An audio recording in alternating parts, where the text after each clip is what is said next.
ಚಿನ್ನದಂತ ಕಾರ್ಯಕರ್ತ ಬಂಧುಗಳು ಸನ್ಮಾನ್ಯ ದೇವೇಗೌಡರು ಸಾಹೇಬರ ಹೋರಾಟಕ್ಕೆ ಸನ್ಮಾನ್ಯ ಕುಮಾರಣ್ಣ ಅವರು ಅತ್ಯಂತ ಅಲ್ಪಾವಧಿಯಲ್ಲಿ ಕೊಟ್ಟಿರ್ತಕ್ಕಂಥ ಕಾರ್ಯಕ್ರಮಗಳಿಗೆ ಹೆಗಲು ಕೊಟ್ಕೊಂಡು ಎಂತ ಕಷ್ಟ ಕಾಲದಲ್ಲೂ ಕೂಡ ಧೃತಿಗೆಡ್ದಿರೆ ಇವತ್ತು ಸನ್ಮಾನ್ಯ ಕುಮಾರಣ್ಣ ಅವರ ಜೊತೆಯಲ್ಲಿ ಜನತಾದಳ ಪಕ್ಷದ ಜೊತೆಯಲ್ಲಿ ನಾವಿದ್ದೇವೆ, ಪಕ್ಷವನ್ನ ಕಟ್ಟು ಬೆಳೆಸ್ತೇವೆ ಅಂತಕ್ಕಂಥ ನಿಮ್ಮಲ್ಲಿ ಇರ್ತಕ್ಕಂಥ ಒಂದು ದೃಢ ಸಂಕಲ್ಪವನ್ನ ಇವತ್ತು ಇಡೀ ರಾಜ್ಯದ ಉದ್ದಗಲಕ್ಕೂ ನಮ್ಮ ಪಕ್ಷದ ಕಾರ್ಯಕರ್ತರು ಹೋದಂತ ಸಂದರ್ಭದಲ್ಲಿ ಅವರಲ್ಲಿ ಇರ್ತಕ್ಕಂಥ ಒಂದು ಹುಮ್ಮಸ್ಸನ್ನ ಏನು ವ್ಯಕ್ತಪಡಿಸಿದ್ದಾರೆ.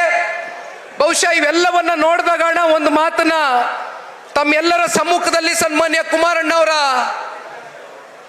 ಎದುರುಗಡೆ ತಿಳಿಸ್ಲಿಕ್ಕೆ ಬಯಸ್ತೇನೆ. ತಮ್ಮೆಲ್ಲರಿಗೂ ಗೊತ್ತಿದೆ,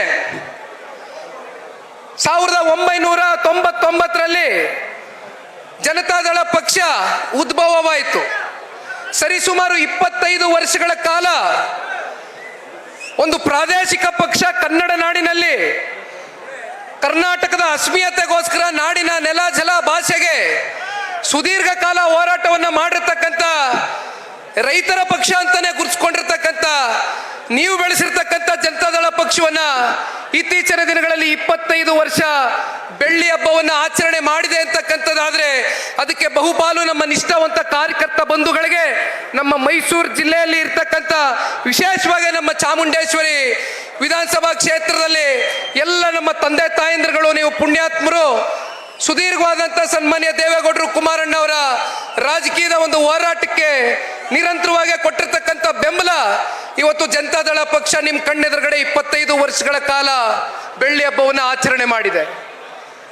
ಇದರ ಮಧ್ಯೆ ಕಳೆದ 25 ವರ್ಷದಿಂದ ಎಷ್ಟೋ ಜನ ಈ ಪಕ್ಷದಲ್ಲಿ ಟಿಕೆಟ್ ಅನ್ನ ತಗೊಂಡು ನಿಮ್ಮೆಲ್ಲರ ಹೋರಾಟ, ನಿಮ್ಮೆಲ್ಲರ ದುಡಿಮೆ, ಕಾರ್ಯಕರ್ತರ ಶ್ರಮ 54 ಜನ ಶಾಸಕರಾದ್ರು, ಸಂಸದರಾದ್ರು, ಮಂತ್ರಿಗಳಾದ್ರು, ಕೊನೆಗೆ ಉಪಮುಖ್ಯಮಂತ್ರಿ ಪಟ್ಟದವರೆಗೂ ಎತ್ಕೊಂಡೋಗಿ ಕೊಂಡೊಯ್ತಕ್ಕಂಥ ಕೆಲಸವನ್ನ ಮೈಸೂರು ಜಿಲ್ಲೆಯಿಂದ ತಾವೆಲ್ಲರೂ ಕೂಡ ಪಕ್ಷಕ್ಕೆ ಒಂದು ಶಕ್ತಿಯನ್ನು ತಂದುಕೊಟ್ರಿ.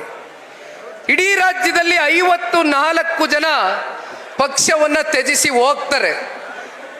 ಆದರೂ ಕೂಡ ಪಕ್ಷ ಇಷ್ಟು ಗಟ್ಟಿಯಾಗಿ ನೆಲೆ ಊರಿದೆ ಅಂದ್ರೆ ಹಳ್ಳಿಗಳಲ್ಲಿ ಆ ಮರದ ಕೆಳಗಡೆ ಕಟ್ಟೆಗಳಲ್ಲಿ ಕೂತ್ಕೊಂಡು ರೈತರುಗಳು ಹೊಲ ಗದ್ದೆಗಳಲ್ಲಿ ನಿರಂತರವಾಗಿ ನೀವು ಮಾಡ್ತಕ್ಕಂಥ ಕಷ್ಟಜೀವಿಗಳು ಏನು ಕಷ್ಟಪಡ್ತೀರಿ, ಇವತ್ತು ಏನಾದರೂ ಜನತಾದಳ ಪಕ್ಷ ಅಲ್ಪ ಸ್ವಲ್ಪ ಕನ್ನಡ ನಾಡಿನಲ್ಲಿ ಉಸಿರಾಡ್ತಾ ಇದೆ ಅಂದ್ರೆ ಅದಕ್ಕೆ ಬಹು ಮುಖ್ಯವಾದಂಥ ಪಾಲು ಮೈಸೂರು ಜಿಲ್ಲೆಯ ಎಲ್ಲ ನನ್ನ ತಂದೆ ತಾಯಂದರಿಗೆ ಸಲ್ಲಿಸಬೇಕು ಅಂತಕ್ಕಂಥದ್ದು ಈ ಸಂದರ್ಭದಲ್ಲಿ ತಿಳಿಸ್ಲಿಕ್ಕೆ ಬಯಸ್ತೇನೆ.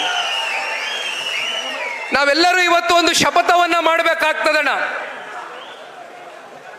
ಮೈಸೂರು ಜಿಲ್ಲೆಯಲ್ಲಿ ಇರ್ತಕ್ಕಂಥ 11 ವಿಧಾನಸಭಾ ಕ್ಷೇತ್ರಗಳಲ್ಲಿ 11ಕ್ಕೆ 11 ಕೂಡ NDA ಅಭ್ಯರ್ಥಿಗಳ ಗೆಲ್ಲುವ ಮೂಲಕ ಅದರಲ್ಲಿ ಬಹುಪಾಲು ಜನತಾದಳ ಪಕ್ಷದ ನಾಯಕರುಗಳು ಸ್ಪರ್ಧಿಗಳಾಗಿ ಇಳಿದು ಮೈಸೂರು ಜಿಲ್ಲೆಯಲ್ಲಿ ಮತ್ತೊಮ್ಮೆ ಜಿಲ್ಲೆಯ ಎಲ್ಲ ನನ್ನ ತಂದೆ ತಾಯಂದಿರ ಒಂದು ಆಶೀರ್ವಾದ ಸಹಕಾರದಿಂದ ಜನರ ಪರವಾದಂಥ ಜನರಿಗೋಸ್ಕರ ಸರ್ಕಾರವನ್ನ ಕನ್ನಡ ನಾಡಿನಲ್ಲಿ ರಚಿಸ್ತಕ್ಕಂಥದಕ್ಕೆ ನಾವು ನೀವೆಲ್ಲರೂ ಕೂಡ ಪಣ ತೊಟ್ಟಿ ಹೋರಾಟವನ್ನ ಮಾಡಬೇಕಾಗ್ತದೆ. ಕಾರಣ ನಮ್ಮ ಕಣ್ಮುಂದೆ ಇವತ್ತು ಇರ್ತಕ್ಕಂಥದ್ದು ಕೇವಲ 700 ದಿನ ಅಷ್ಟೇ ಬಾಕಿ ಇರ್ತಕ್ಕಂಥದ್ದು.